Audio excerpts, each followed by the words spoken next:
Welcome everyone back to the Yiboneh Beit Midrash, although we're not really physically in the Beit Midrash, but we have everybody on Skype, so we feel like we're here. Welcome home to Torah, a warm welcome home to Torah. Tonight's class, first of all, I just want to introduce the idea. Well, maybe I have to mute whatever my thing here. There we go. Okay. What we do here is we use the Educator as a template for the discussion. And we're in Parasha Breishit, and we are going to discuss, well actually we're in chapter 2, just to give you an idea, verse 3.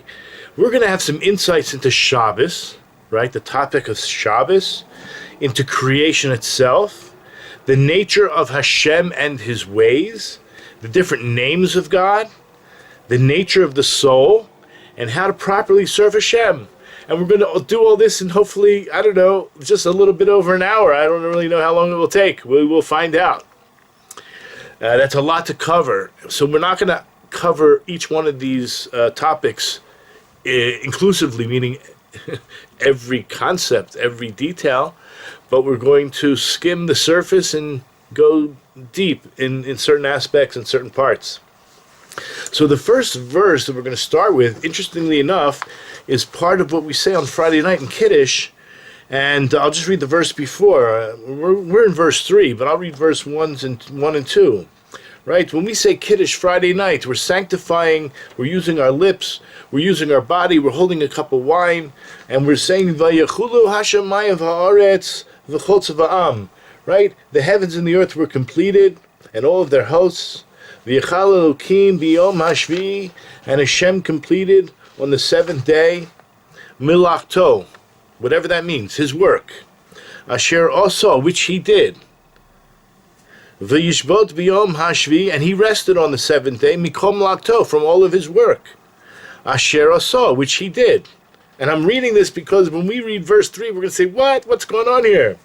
So verse 3, is V'yavarech Elokim et Yom HaShvi'i, God blessed the seventh day, V'yikadesh oto, and he sanctified it, or separated it, Kivo Shabbat mikom lakto, because on it he ceased, he rested from all of his work, Asher boro Elokim la'asot, which he created. Who's he? The name Elokim? La'asot. This is mind-boggling. What in the world does la'asot mean? So in the English here it says, right, he ceased from all his work which God created to do. I have to stop here and just wonder, what is going on? What does it mean? If you really have a feel for the Hebrew, which I expect you guys to eventually come to this point, and those who already have, what does it mean, la'asot? So look at the Rashi, just to give us a little bit of a clue, that God created to do the work that was fit to be done on Shabbat, or for Shabbat, for the sake of Shabbat. So as Rashi continues, he doubled up, and he already did it on the 6th. God gave us on the 6th day a double portion of manna, and today we show that we use 2 loaves of bread Friday night, also Shabbos day, but right now we're talking about the Kiddush on Friday night. So, but la'asot, what in the world does it really mean? I understand Rashi is trying to tell us that the work that was fit to be done for the Sabbath. When I read it, I would have thought that he ceased from doing the work which he created to do, which everything in the past. So in a certain sense, Rashi makes sense that whatever he's going to do, he did already before Shabbat. That is Rashi. We're going to use the Educator to get a deeper understanding, as I mentioned, about Shabbos itself. So he begins, we're on page Lamed Aleph, I think that's number 13 according to what I gave you. Okay. Lefisha Shabbos Moira Albrius Yesh Mi'ayin. What is Shabbos? Shabbos teaches us, Moreh. It instructs us, it reflects, it is to enlighten us about the creation of the world, as we say, just let your ears hear the words, Yesh mi'ayin, something, Yesh mi'ayin, from nothing. What do you mean, something from nothing? First of all, I don't like that translation. If you've heard my sharing before, you understand that I like to translate it as physicality from spirituality. There obviously was something before God created the world, and that was Him. Whatever He is, pure spirituality. And yet He created the world, yesh, something, mi'ayin. So we would just translate it something from nothing, ex nihilo. There was nothing, and then there was something. But the word me'ayin is similar to one of God's name, which is the Ein Sof, meaning there is no end. Not nothing, but everything. Ein Sof. So we'll call it spirituality, right? That's a better way to try to understand it. That's what Shabbos teaches us and instructs us regarding the whole of creation as yesh mi'ayin. Dafke ma'oita beriah Shabbos. It's specifically from that type of creating that God ceased from, meaning God ceased creating something from nothing. He stopped bringing in the physical world from a purely supernal spiritual world. That's what he stopped doing on Shabbos. So the first 6 days, that's what he seems to have been doing. And then Shabbos, he ceased from doing that. Aval mibriat yesh miyesh. But actual creation of something from something else, lo shavat. God did not cease from doing or creating. Okay, and what's the proof? He brings us a proof. Kikame nitiot kolatot v'tzomachot b'Shabbos. There are many plants that continually to grow and germinate and sprout on Shabbos, meaning that they are a creation that is coming from something. That is the simple way of trying to understand what he's saying. In other words, creating yesh mi'ayin, he ceased. But Shabbos, like all the other 6 days, creation continues to happen, but it's a different type of creation. It's creation from something else. Nothing new. Ki kulam hein k'chaymer asher mimenu nase eza davar. Because he created all the raw materials already, really on day one.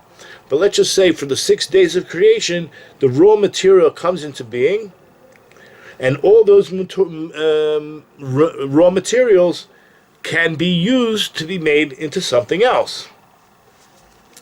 Ka kol hanivraim oisim sheyesh miyesh mishesh zimei v'hala. That is what creation is doing after, from the 6 days onwards, is a continuous process of creating from something that already exists. And that's why that's why our verse says that God created to make, right? God ceased from his work that he created to make. He created to make. The creation is in order to create. The creation itself is in order to make things from something else. In terms of yesh miyai and ex nihilo, that's already finished. Finished. Come Shabbos, the break between the end of the 6th day and the beginning of the 7th day, is brand new. He's going to cease from creating from nothing. As we said, that's not a great translation. And he will create, or continue to create, and allow us to create, whatever that means. The creation will still exist as yesh miyesh, something from something. It will continue to draw out and be built up, like the plant life that he described earlier. Shibaram kedei lasos mehem yesh miyesh. He actually created them. In other words, the 6 days of creation was created in order for what? For creation to continue to multiply and expand. And davar yom b'yoma, meaning each and every day. Nothing to do with Shabbos anymore. In other words, all 7 days from now on, there will be yesh miyesh. There will be creation from something. Therefore,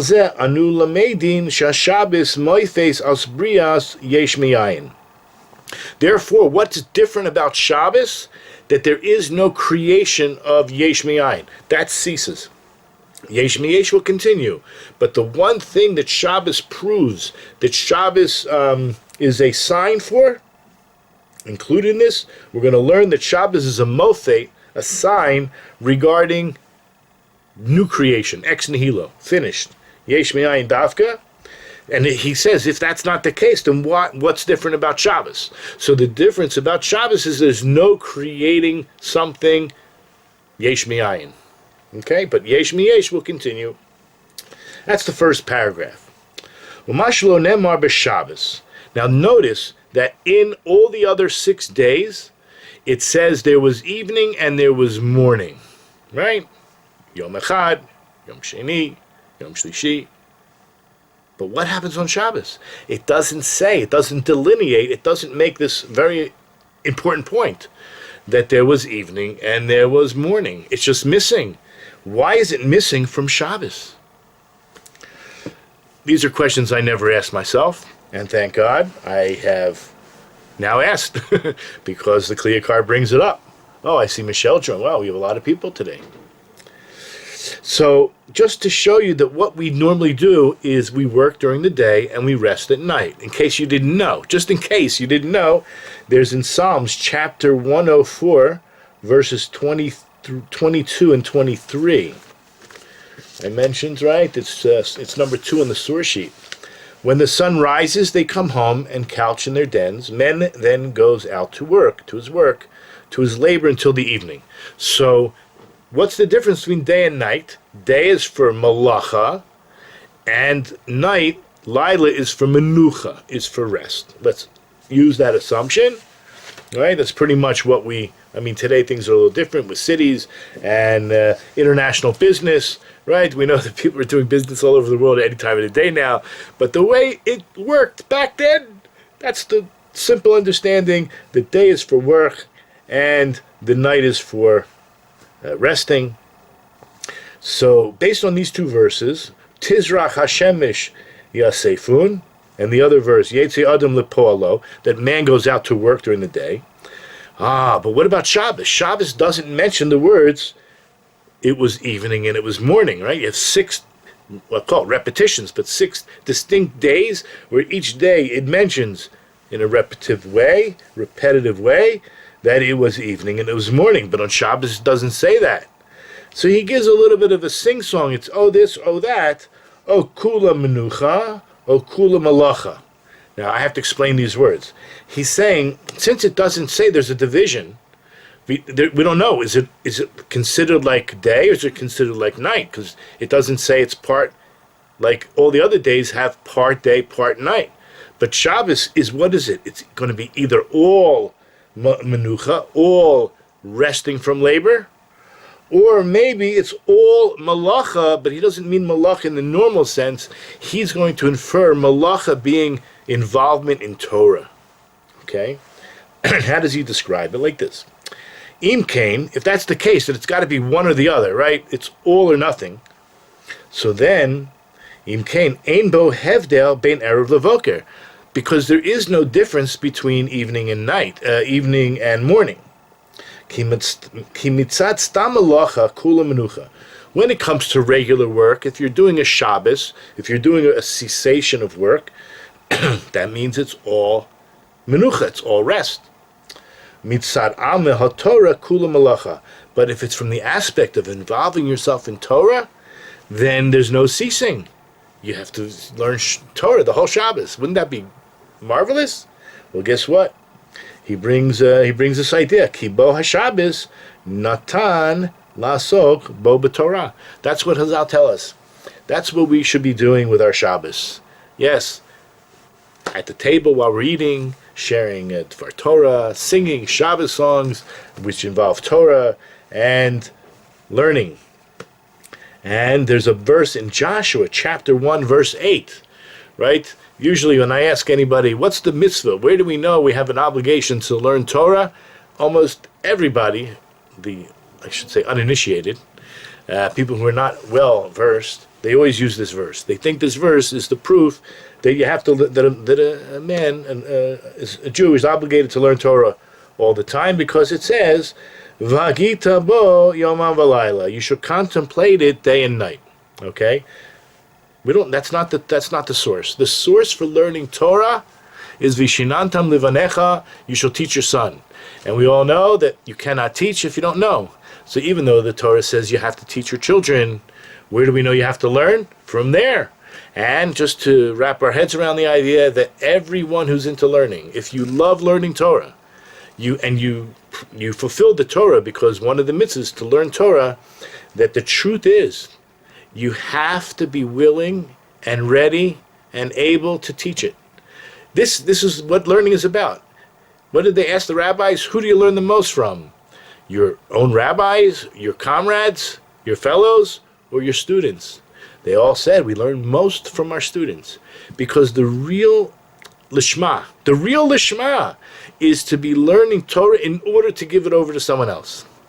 Okay, enough said about that, but this idea in Joshua chapter 1 verse 8, what could it be talking about? You should contemplate in it day and night, meaning there's no break.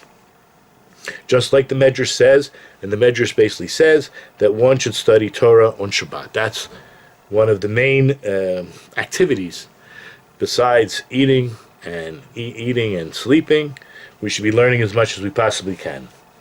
And go back to our verse, and this is why it says Kivo, because in it Shabbos he rested Mikol Milakto, from all of his work, from all of his labor, from all of his work, Asher Bara, which he created.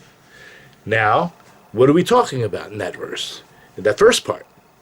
That's talking about malacha. That's talking about the actual labor that Hashem did. But what does it mean, lasot? Lasot is to do, is to create. Hainu, he says, Kedei lasot becharoshet eitz chayim hatorani ubecharoshet evin haluchos. What kind of activities would, even though the word lasot implies work, or labor, what kind of work? He says, like a factory, like a carpenter who's working on the Eitz Chaim. What's the Eitz Chaim? The tree of life, right? You're carving it, you're etching in, I love so-and-so, right? When we were kids, we put in little things into the trees. But to create something with the wood, and I don't mean to chas v'shalom belittle the Torah, he says, B'charoshes Eitz Chaim HaTorani, which is the Torah itself, the Eitz Chaim, the tree of life. That is what we should act like a carpenter and like a mason who's working on the luchos ha'evan, the evan luchos, meaning the stonework of the tablets. That's what we should be doing on Shabbos. Lasot in this verse is a new idea. So God ceased from doing everything that he did creating. We'll call it yesh mi'ayin, something from nothing. And on Shabbos, we're creating from something that's already created, which is the Torah, which is our involvement in the Torah. Okay, now verse 4 says, Eila tolados hashamayim va'aretz b'hibaram. Right? These are the chronicles, tolados. These are the history, the progeny of the heavens and the earth when they were created, in their creation. Bihibaram. If you look closely in the Sefer Torah, right, you have, do I have it here? Well, I don't have the Sefer Torah, but nevertheless, it's a small hay. So if you have a proper chumash that has a very small hay. Okay, now why is there a small hay? Why is it pointed out? Why is it, there's an expression of a hay ze'ira, right? There's a small hay for a reason. This is part of our tradition. We never change from the very first Sefer Torah that Moses wrote down till today. There is a small hay. Why is the hay? Chazal tells us in the Medrash, with the hay, bara'am. With the hay, God created the world. Which world? This world, by the way. With the world to come, we'll find out which letter he used. But I want to make sure, I want to plug right now, I will, Bezrat Hashem, Bli Nader, put below in the description box, which I encourage everyone to open up now and again. If on YouTube, you just click on below to the description box, I will put a link to last year's class on Breishit, which I discussed the Yud and the Hey at length. So today we're not going to spend that much time on it, but I wanted you to know you can use that as a reference, a resource material, to go back and learn more about what we're going to talk about today. So it's a small paragraph, but nevertheless, the hay Hashem created this world with, as he says. So this world, the physical world we're right now, was created with the letter hay. Whereas the world to come was created with the letter Yud. Nira, it seems. Shadas Bala Medrash Zehu, according to the author of the Medrash, that all shirot, all songs that are written in the Torah, actually all songs that are in this world, he says, Lefi shechol shiros ha'olam hazeh, all the songs of this world were mentioned, were spoken about, b'lashon nekeva, in a feminine language, meaning shira chadasha. Shir chadash is going to be for the future, but shira chadasha is olam hazeh, it's feminine, because the hay represents femininity, the yud represents masculinity, and that doesn't mean you have to go back to this other shir to get a full view. But in the meantime, he mentions that in Shira Chadasha, it's tofeset hay, right? You have the hay at the end. Hay is feminine. Ki kol hay mara al nekeva. Every time you have the hay, it infers, it teaches about the feminine aspect. Karas hay shebeshem isha. Just by the way, the word ish and the word isha is the same two-letter root of aleph shin. It's not really the root, but anyway, it's the two consistent letters between the two words. So you have aleph shin hey, that's for a woman. Aleph yud shin is a man. So the difference, the masculine has the yud, the feminine has the hey. So you can't argue it, it is a fact. Okay, we don't want to get down and dirty with any, we're not chauvinists and we're not, what do you call those people who are, I don't even know the names anymore. We're not racist against women, you know what I mean. So, but it's a fact. So, Lefi shekol simcha sa'olam hazeh. This is the most fascinating statement he's going to make tonight, I think, at least in this paragraph, I should say. That all joy, true joy in this world is ma'avarin betzar v'yagon, is somehow mixed up and mingled with tsar, which is pain, and yagon, which is not just sighing, but distress. Kenekeva, like, now we're talking about femininity. We're not talking about, I'm not PC, I'm just reading the words here. That like a woman, sheyesh la tsar leida. Women, this half the species on the planet, they go through, or they possibly, potentially, can go through a process called birthing process.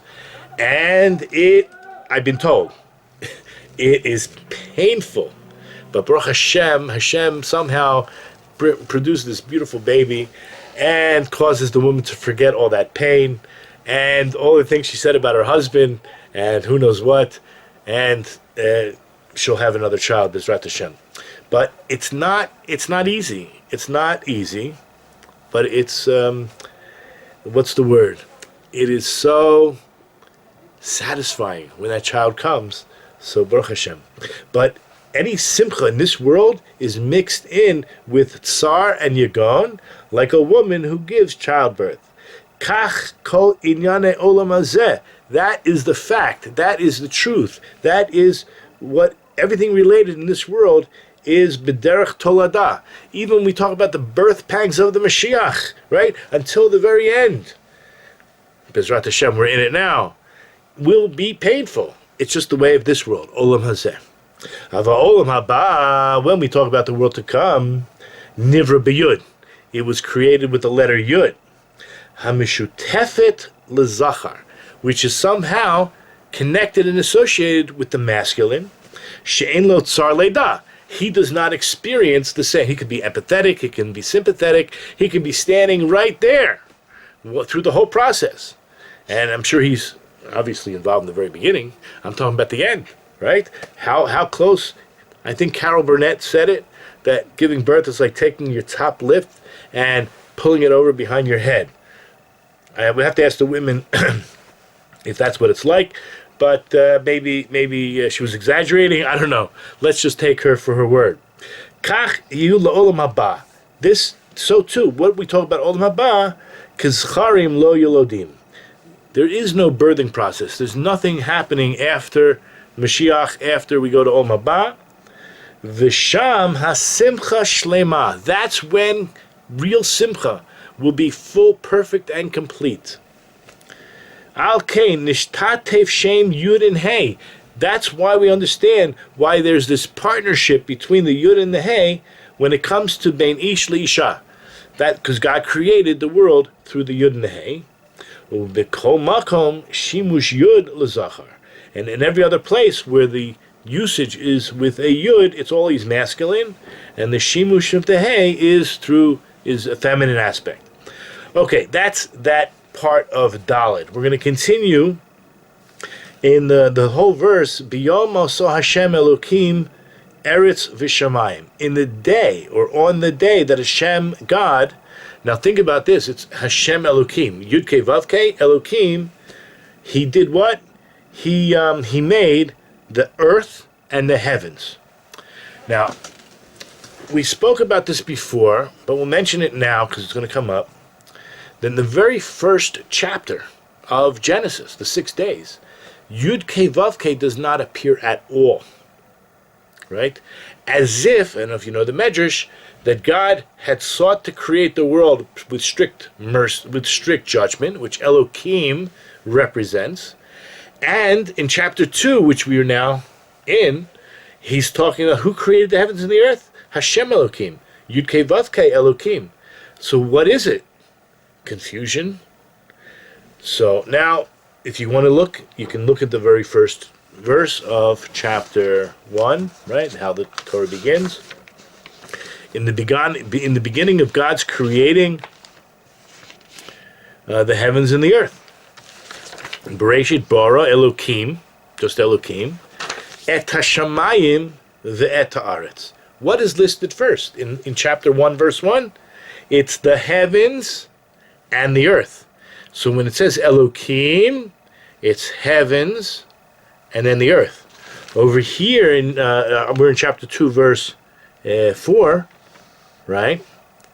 It says, B'yom asot Hashem Elokim Eretz v'shamayim. In the day, or on the day that God made, again, God is two names here, Yud Kei Vav Kei and Elokim, that aspect of God, which we're going to discuss. He created Eretz first. The word Eretz appears next to God's name, and then Shamayim. Whereas in chapter 1, it's the other one, Shamayim V'aretz. So, if you turn this off right now, you probably won't get to sleep tonight, because how could you live not knowing the answer to this question? Why shouldn't it bother you? Okay, well, let's see. Let's see if we can make some headway so that you can get to sleep tonight. So he says like this, the Kliyakar right in the middle of page Lamed Bet, right? Hiktim Shemaim La'aretz. So he says, Lamala, if you go back to verse 1, chapter 1, verse 1, it says heaven before earth. In our verse, it says Aretz first, and then Shemayim. Why? Because Chazal tell us in the Medrash that what did the Kadosh Baruch Hu want to do? Rotza Kadosh Baruch Hu livro es ha'olam b'midas hadin. Hashem really wanted to, his desire was, to create the world through or with strict justice. Strict justice. V'ro, but Hashem saw, meaning before he even created anything, in his own mind, whatever that means, she'ena miskayim, that it would not last, that it wouldn't function, that it wouldn't be healthy, it wouldn't be good.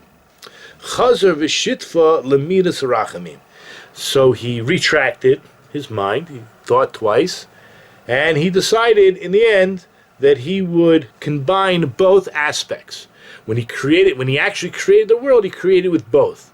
So chapter 2 is a, how would you say, it's like a redo of what we just read in chapter 1, but from another angle. Okay, that he wanted to originally create it just with midas hadin, strict justice.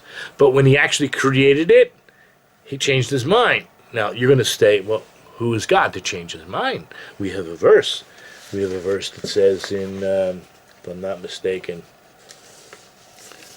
it's in, I'll stick to here. I'll stick to here. Numbers 23:19. Am I right? Lo ish kale v'yitnachem. Here, where do I have it on the point on the page? Here it is, number 9. God is not a man that he should lie, nor is he immortal that he should relent. He's not a man that he would change his mind. Okay, so what's going on here? That's a principle. So what does it mean that he thought like this and then changed and did something else? It's a great question. I'm glad that you asked. So he says, Mikara, my savar. So what was he thinking? What was he originally thinking? What was God thinking? Ela shebe'emet, that really in truth, that the Hashemayim, the kol tzava'am haruchnaim, yecholim lehizkayim b'midas hadin, yoter min ha'tachtonim asher ba'afer yisodam. The truth is what God was thinking. That the things in the heaven and all their hosts, they're pure spirit. And being pure spirit, they're actually able to exist. They're able to exist with pure justice. Just strict justice. Certainly more than the tachtonim, that's us in the lower world, who is, our foundation is of dust. And if you want to look in Job, chapter 4, verse 19, so it's just a verse. Surely those who dwell in mud houses, whose foundation is in dust, meaning the Hebrew, same Hebrew, asher ba'afar yisudam. That's who we are. God knows that. So strict justice, the heavenly forces could all survive. They don't even have free will. They don't sin. They got nothing like we got. However, knowing he's going to create us, tempered it. He tempered it. He tempered it with 2 names. Listen to this. Al kain hai lisdamichle v'hai lidismachle. Therefore, he put his name, meaning in chapter 1, Elohim, closer to what? Heaven. But in chapter 2, in our verse, he took Aretz first, and he combined the name. Yud-Kei Vav-Kei, Elohim. The only way for this world to exist is to have both. From the very beginning, you don't need any false saviors coming our way, right? Like the Christians want to say. I just can't even get over the ridiculousness of these other religions. But okay, we're not going to go there. We're not going to spend any time on that. We can look at some other shirim on that. But from the very beginning, Hashem, chapter 2, right? It's just a redo of chapter 1. That what God did was he involved mercy, kindness and mercy from the very beginning. Okay, so let's go on. Ki lamala hizkir shem Elokim, meaning lamala in chapter 1, he uses just the word Elokim, usamchu et hashamayim, and that's close proximity to the heavens. Hamar bekol tzvam, that includes all of his hosts, meaning the heavenly spiritual beings. Ki hema nivru midas hadin levad. They were created with just midas hadin, just strict justice alone. V'kan hizkir shem shituf shel rachamim. But here in our chapter 2, he combined his attributes together with rachamim meaning mercy, and that's samchu el haaretz, that is in close proximity to the word earth. Ki ba'avor yoshvei haaretz, because on account of us, those who dwell on the planet earth, haitzarek shituv zeh, we require it, and he knew it. We need his mercy, and therefore both names appear. V'ashituv zeh amar hamisharer. And regarding this, King David, what do we say about the prophets? The prophets, King David was also a prophet. He's in the writings because it's not prophecy. But none of the Tanakh, right, what we call the Bible, there's nothing new from Joshua onward. There's no such thing. The prophets only came to tell us what we already know and to get in shape, to give us rebuke. You don't rebuke somebody about something new. You rebuke something about something you already know and you're not doing right. And that's what the prophet's job were. And King David could not make up anything new. And what does he say? Amazing. Look in chapter 62 of Psalms. Chapter 62, verse 12 and 13. It says over there, God spoke one thing. What is this talking about? But King David says, I heard two. For God has strength, and you, O Lord, have kindness. For you repay a man according to his deed. Now, let's go into the Hebrew a little bit. Achas diber Elokim. God spoke one thing. Shtayim zu shamati. I heard two things. So what does it mean? Ki matchila, originally in the beginning. Achas diber Elokim, meaning in chapter 1. Elokim spoke. One thing. Ratzolomar, meaning to say, midas achas niskara b'shem Elokim. There's only one character trait, one attribute that comes through Elokim. And that is midas hadin. And that's what it means when it says, Breishit bara Elokim. God created the universe. Right? God created the heavens and the earth. He uses the word Elokim. That's chapter 1. Va'acharchach, but afterwards, right, in chapter 2, shtayim zu shamati. I heard two things. Shtei midos. I heard two character traits, two attributes. When it says, Biyom asot Hashem Elokim. That's what our verse says. In the day, or on the day that God, Yud Kei Vav Kei, Elokim. And what does it hint when he said two things? These two things I heard. Shtayim zu. Shtayim zu. What's the word zu? It means this. But it also is a Zion, which is a 7, and a 6. 7 and right above. 7 and 6 is 13. Shtayim, what's 13 times 2? Yud Kei Vav Kei, 26. Hashem's awesome name. So Shtayim zu, I heard this. I heard Yud Kei Vav Kei. Oil lemisbar kavav. It actually equals 26. Kamisbar Shem Shorachamim, exactly the name of mercy. Chilku l'shnei pamim yud gimel. But 1 second, we just said zu is 13, and it says I heard it twice. So what does it mean? I heard 13 two times because 26 divided by 2 is 13, right? So what's the word echad? Aleph chet daled, 13. What's the word ahava? Aleph hey, bet hey, also 13. Where do we find the word echad and love together? We say it a few times a day, right? Shema Yisrael, Hashem Elokeinu, Hashem echad, and right away, v'ahavta es Hashem Elokecha. So the echad and love is together, 13, 13, 26. The word echad and the word love is the same as the God of mercy, the expression of his name for mercy. And both of these ideas, echad and ahavta, are clearly b'shem shorachamim, as I just mentioned, hasmuchim zilazeh, and you'll find them in proximity, one word after the other, in Deuteronomy chapter 6, verse 4, and then verse 5. The last word in verse 4, and the first word in verse 5, of Shema Yisrael, Hashem Elokeinu, Hashem Echad, and V'ahavta es Hashem Elokecha, and you shall love the Lord your God.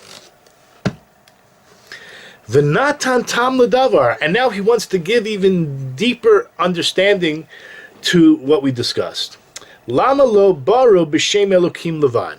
Why didn't God just go ahead and create the world with Elokim levad? Right? We said that represents strict justice. King David is going to tell us in his statement, which we said was in Psalms 62, verses 12 and 13. We only read some of the words, but let's go into a little deeper, because it says Ki oz lelokim, for the strength is to God.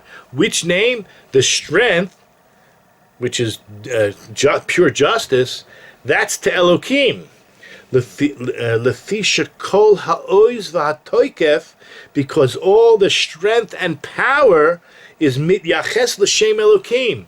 That relates to that nature, that attribute of God. Ein koach biyad nivrei mata lekawa es kol maaseh takfu gvurato yisbarak klal uklal.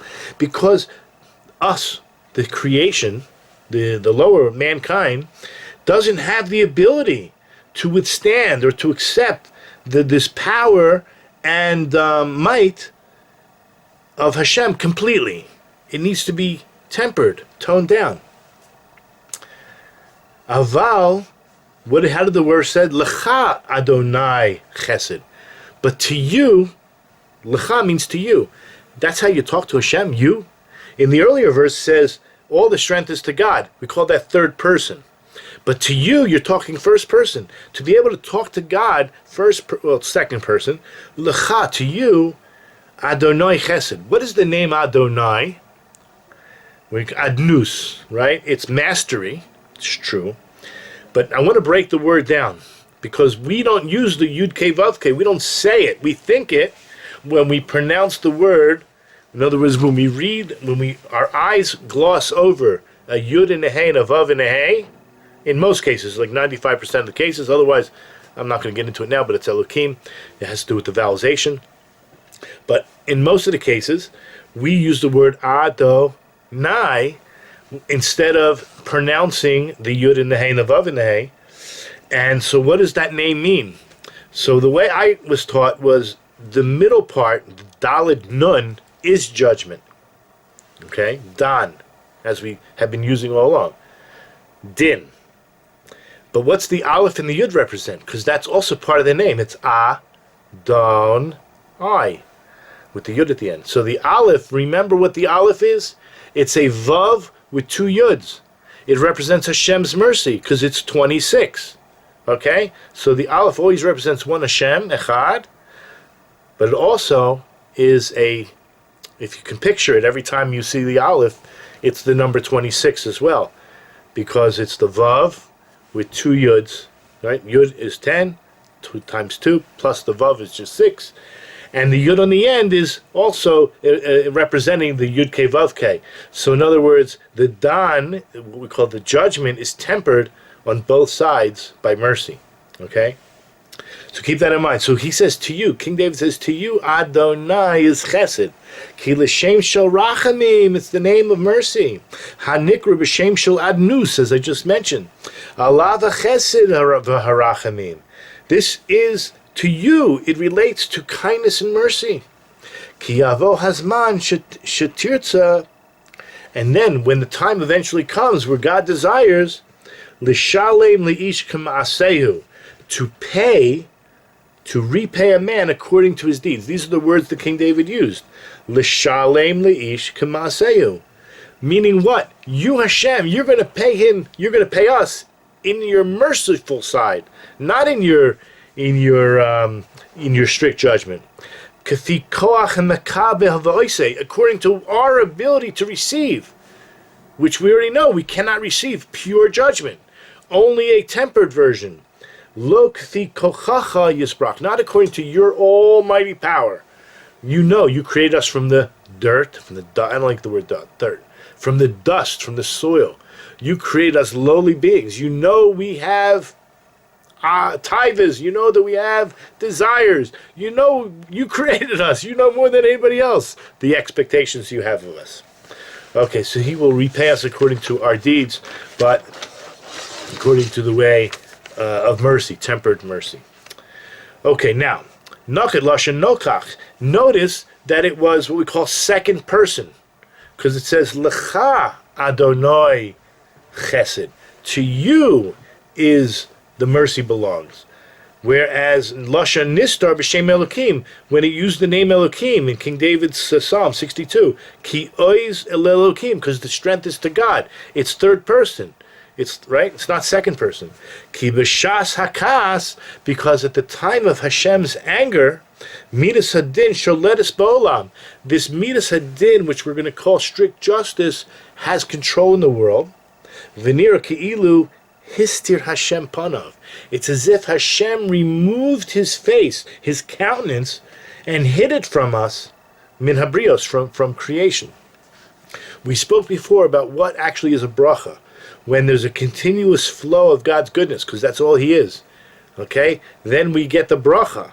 And when He stops that flow, which we'll call now the hiding of the face, so then it's removing the bracha, and it allows what we'll call the opposite, right? You can call it a curse if you want, but it's not directly, the curse does not directly come from Hashem, it comes as a result of His ceasing of the bracha.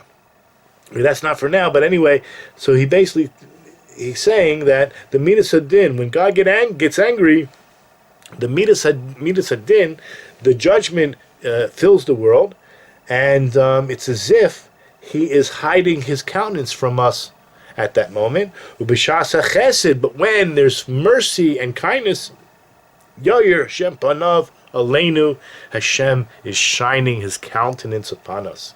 And he ends by this paragraph by saying, Kal lavin, this is easy to understand. Okay, now we're going to go to verse 7. Vayipach be'apov nishmas chayim v'hi ha'adam lenefesh chaya. Which means like this, and God breathed into his nostrils the breath of life. Keep in mind, the word nishmat chayim, we're going to be dealing with that. It's the breath of life. And man became a living being. V'hi ha'adam lenefesh chaya. We're going to also deal, what's the difference between the nishmas chayim, which he gave to us, and what is called a nefesh chaya, which is a living being, and all the other animals. There's plenty of living beings on the planet Earth. I mean, you just have to watch what's called National Geographic, right? You wouldn't know because you live in cities. I mean, when you see a dog and a cat, and maybe if you live a little bit further, you see a few goats. But there's a whole world out there. There really is. There's animals, there's some beautiful creatures. And deep down in the sea, Jacques Cousteau, you can see animals and fish that you've never even imagined. And guess what? They're also called nefesh chaya, right? These beasts. So Rashi says, even a behema, look at Rashi, af lebehema yesh nefesh chaya. Rashi says even animals have what we call they're basically a living being. But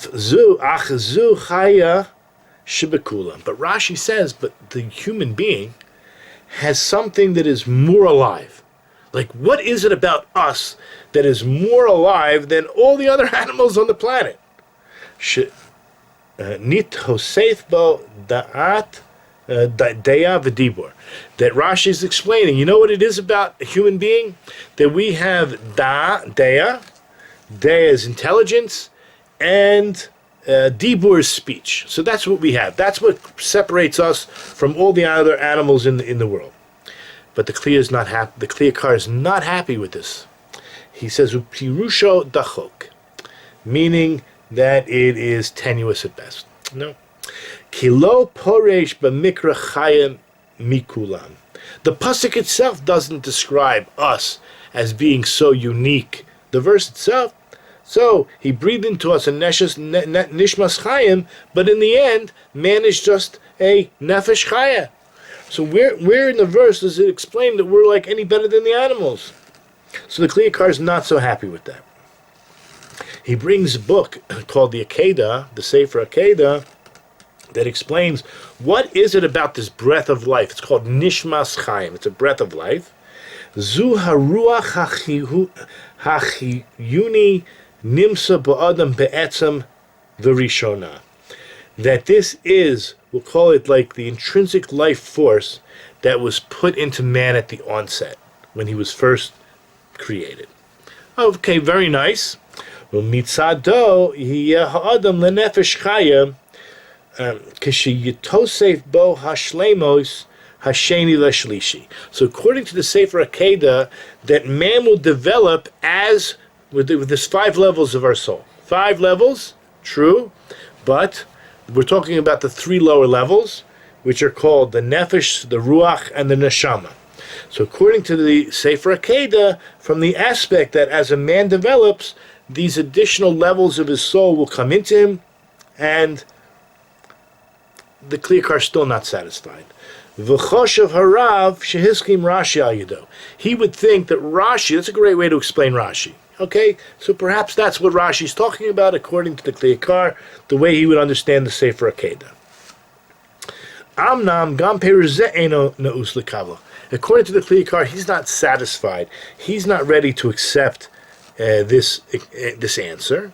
Sheyomar nefesh chaya, because you have to know, if you look throughout, there's other examples. The word nefesh chaya is used to describe the other animals, right? You can look in Genesis chapter 1 verse 20, chapter 1 verse 24, chapter 1 verse 30. Nefesh chaya is used for other beings. Al hashlemos acharon. Therefore, what are you saying? That's the ultimate perfection of man, just to be like an animal? It doesn't make sense. Especially since the same language is being used by all other beasts of the earth. So now we're on our last paragraph, and this is going to be a life changer, hopefully for everyone, including myself, right? I want to absorb this Torah like no other, because this is really what life is all about. Lefikach levavi lo kein yidame. I cannot believe my heart is even imagining this. Ki im lefarish hahefak divrei mamish. But what I'm about to say, the Kli Yakar says, is the opposite, the complete opposite of everything that it was just said. Why? Because the words nishmat chayim, which we translate as the breath of life, is what is the nefesh hamaskelet hanitzchit, is a rational, eternal soul. That's what it is. And that's what we have. That's what it is. So we're not even talking about the idea of nefesh chaya. We're strictly now focusing on what exactly is the nishmas chayim. It's this rational, eternal soul. Afal pi shenafach Hashem ba'adam, even though Hashem breathed into man and nishmas chayim hamaskeles, this rational, eternal soul, nevertheless, the adam bitchila haviato l'stam nefesh chaya. The beginning of man, how man begins when he's created, it's true. He is just like any other living being, an animal. Kashar bali chayim, ki adam Ya'ir Perav Yilvaled. If you go to Job, chapter 11, verse 12, it talks about man being as like a wild donkey when he's born.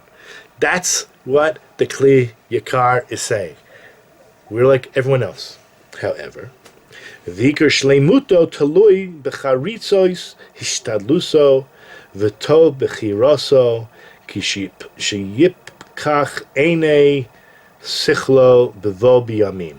But the difference is the way that man can become complete, can become fulfilled. If you want to use the word saved, you can use that word too, I don't care. But the way that a man will find his perfection is depending on his diligence, in his efforts, by his good choices, when his eyes begin to open, like he expands intellectually, and he comes of age, meaning he gains wisdom. Man, you got to just be patient, right? We all have kids. Some of us have kids. And it takes a while, right? Till they develop intellectually and spiritually and emotionally. Okay? But the firstborn, all they are in diapers, pooping and spitting and you know what else they do. And and sucking. Here we have right now. Hopefully we see the process, and it's beautiful. Life is beautiful. It's painful, right? It's our gidul banim. It's not just the physical aspect of giving birth, but also the birth pains of bringing children into the world, meaning educating them, okay, to be human beings and not animals, right? So this is where he's going with this. That this is the Iker Shleimuto. This is how a person reaches perfection. It's taloi becharitzos vishtadluto, on his diligent efforts, v'tov bechirato, and his good choices. When kishayip kach einei sichlo, when his intellectual eye opens in his coming of age, and it doesn't mean You have to wait till you're 70 years old till you get to that point. We're talking about the process. Ava batchilat haviato, but in the beginning of his existence, aval pish kvar nupach bo nishmas chayim, nishmas ruach chayim. Even though in the very beginning of his life there was given to him what we keep referring to as this rational eternal soul, mikom makom ein hanishama bo befoel. It hasn't yet been activated. It's not activated yet. Kim bekoach levad. It only is there in potential. It's there in potential. Every human being, I believe every human being has this in potential alone. V'imlo yeshanes masne. But if he doesn't gird his loins, meaning tighten his belt, zrizuto leitze berosh hachalutz lilchom milchamas Hashem, and meaning if he doesn't take this diligent effort to become part of the vanguard of the pioneers of the warriors in the war for God, harehu kebehemoto, nimsho kebehema, then all he is and he remains an animal. And that's why he is compared to and resembles an animal, as we said, by the donkey. Aval shur o kesev o ez ki yavalet. Whenever these other, as he just mentioned, domesticated animals such as an ox, a sheep, or a goat, as soon as they're born, ba'oto yom nivra im kol shlemuto. They're almost basically complete. Okay, they still need their mother, but they basically can walk. You ever see just within hours of a deer, a cow, all these, giraffe, as soon as they're born, you can basically watch. They're already, they're stumbling. They're not yet fully steady, but soon, within hours, and certainly within days, they're jumping around. Ve'ein bo tosevish shlemus. There is no any additional completion needed for them. But human beings, I don't know exactly the time period, anywhere between like 9 months and a year and a half, till a child can walk, and maybe even then he still can't walk on his own, or certainly can't run up steps. Anyway, to finish off, he says, "V'gilu lana katuv davar zeh." The actual pasuk is revealing this point to us. Remember, the Educator disagreed with Rashi. He disagreed with the Bala Keda. He's focusing on this idea of not of the Nefesh Chaim being something that is only in potential and is activated as time goes on. Maybe it's not really such a contradiction if you think about it, because you're talking about the other aspects of your soul coming in, maybe just another perspective. But anyway, he says like this. This is very important. Shelo yitah adam bi'atzmo lomar. A person should not make a mistake to say to himself the following thing. So don't make this mistake. Shebelo yagia va'amal yavo lidei shlimuto. That without any effort and without any toil, I can reach my perfection. Asher kavar noter bi'amal. Because I already was born perfect. Don't say this. V'yismoch al yitron zeh. Because someone is relying on this advantage, shenimsa b'tzirato, that he thinks and is claiming that he already has from the day of his birth. Ki ein adavar kain. It don't work like that. Ela hakol tolui b'poel kapav. Everything is dependent on you and your actions, your deeds. What are you going to do? What are your choices going to be? Ki yesh biyadav tomid lahachlif lahamir hateva b'seichel v'seichel b'teva. Because you're constantly faced with the choices between alternating or exchanging what we call nature for intellect, or working it the other way around, exchanging your intellect for nature, right? The base nature that we have, the body is calling us, or the soul, the spirit, and the intellect is calling. What am I going to choose? How am I going to live my life? Every decision I make is going to be between my soul and my body, and that's going to make all the difference in the world. And he says, "Mitam zeh lo ne'emar b'yetzirat adam." That's why it does not say by the creation of man, God saw that it was good. It doesn't say these words, V'yar Elokim ki tov, when specifically man was created.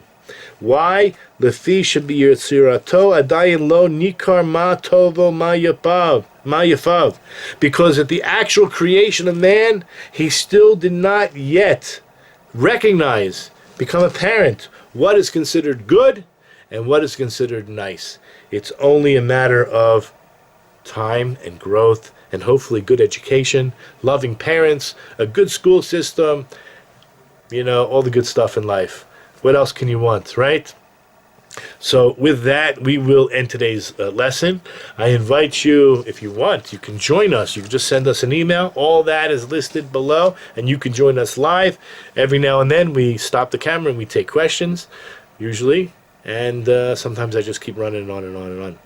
But we're very happy that if you subscribe and hit the notification bell, and then you'll know when new videos are uploaded. But this is it. This is what we have, and we welcome you home to Torah. Until next week, signing off. Shavua Tov, Shabbat Shalom, Shavua Tov, all the good stuff, Chodesh Tov, all the good stuff. May you have a great winter.